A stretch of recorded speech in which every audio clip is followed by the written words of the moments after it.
Okay, this is Algebra 2A, Section 2.1, Linear Equations and Arithmetic Sequences.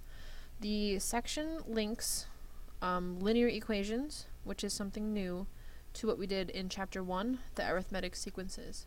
So hopefully you remember the format for an arithmetic sequence. We had u0 equals whatever the starting value was, and then we had un equals un minus 1 plus some number. We call that the common difference that we just repeated over and over and over again. The new item is the explicit linear equation, and that's y equals mx plus b is our format. So whatever number we have for u0, there should be a number here. That looks kind of bad. Let's try that again. There should be a number right here. That's going to go where your b is. That's going to be the u0. We're going to start calling it something new. We're going to start calling it the y-intercept.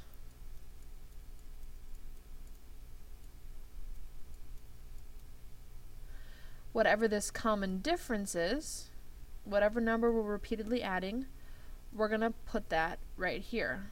That's where d goes. And again, we're going to start calling it something new. Instead of calling it the common difference, we're going to call it the slope. So if you've taken an algebra class before, these terms should be familiar, slope and y-intercept. The format of the equation y equals mx plus b doesn't always have to be like that. We can also say y equals b plus mx, putting the intercept first and the slope second. Just wherever the x is, it should always be with the slope. Okay, so let's try converting some arithmetic sequences into linear equations. Down here I have an example that says u0 is the start, it's 2, and un is un minus 1 plus 5, so the common difference is 5. And if I want to write that as a y equals equation, I would say y equals 5x plus 2. I put the common difference with the x, that is the slope. I can rewrite this one as 2 plus 5x. These are both correct. You don't have to do both. One or the other is fine. Mx plus b is standard, but 2 plus 5x is also correct. Letter B says u1 is 4 and un is un minus 1 minus 1. Okay, so you might be tempted to say the slope is negative 1 and the y-intercept is 4. But the y-intercept is always where u0 is, not where u1 is. So we got to think about this sequence in terms of what it means. It starts at 4 as the first term, and then it continually decreases by 1, etc. So this is the first term, the second term, the third term. The 0 term would be what's in front of that 4 in the same pattern, and that's a 5. So my starting value is actually 5. My common difference is negative 1, so I'll do y equals negative 1 for the slope, x plus 5 for the y-intercept. Okay, we'll do the same thing here.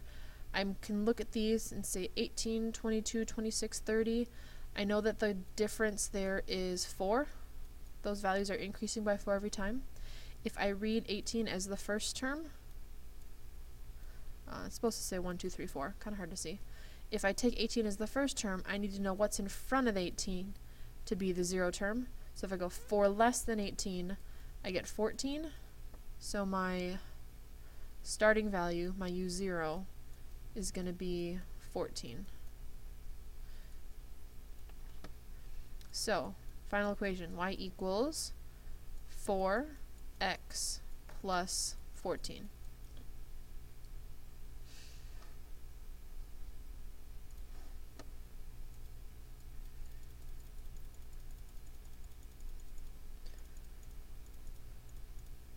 Letter B. Consider the recursively defined arithmetic sequence. So I have a sequence over here. u0 is 2, un is un minus 1 plus 6. Write an explicit linear equation for the sequence. So, same thing. I have y equals. I know that this is going to be my intercept, so I'll stick that in for b. This is going to be my slope, so I'll stick that in for m. 6x plus 2. Letter B says use the equation to find u22. So when we used to use these formulas, starting value at 2, going up by 6, if I wanted to find the 22nd answer, I had to do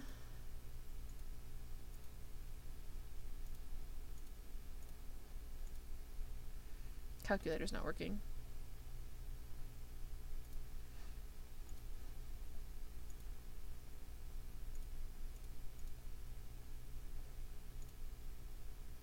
Okay, my calculator's not working. In the past, what we did was we put in 2, hit enter, and then we added 6 over and over and over again 22 times to find the answer.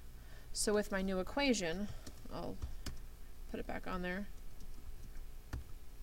Instead, what I'm going to do is place the 22 where the x is. So I'll have 6 times 22 plus 2. 6 times 22 is 132. Add another 2 to that, and I have 134. So if it says find u22, that's really the same as saying x is 22, find the value of this. On the flip side, find n so that un is 86 means my equation equals 86. And now I need to solve for x. So what we traditionally do is drop that line. We'll subtract 2 from each side. And on the left side I have 84. Hope you don't mind, I'm just going to keep writing over these words. I'll divide by 6 on each side. So if I have 84 divided by 6, that is 14. So x equals 14. Really, I should say n equals 14. Okay, we have one example left. Letter C says Retta typically spends $2 on lunch a day. She notices that she has $17 left after today's lunch. She thinks of the sequence below to model her daily cash balance. Write the explicit linear equation that represents her daily cash balance and use it to find when Retta will run out of money. So, day 1, she has $17. Every day she's spending $2 more. I need to go backwards to get the 0 term, and the 0 term in this case then would be 19. So now I have my starting number and I have my slope. I can write the equation negative 2x plus 19. Normally we'd stick a y equals in front, but the question says when will she run out of money? So I'm going to say that y then is 0. So I'll say 0 equals, and now we want to solve that. So if we subtract 19 from each side, we get negative 19 equals negative 2x. And if we divide both sides by negative 2,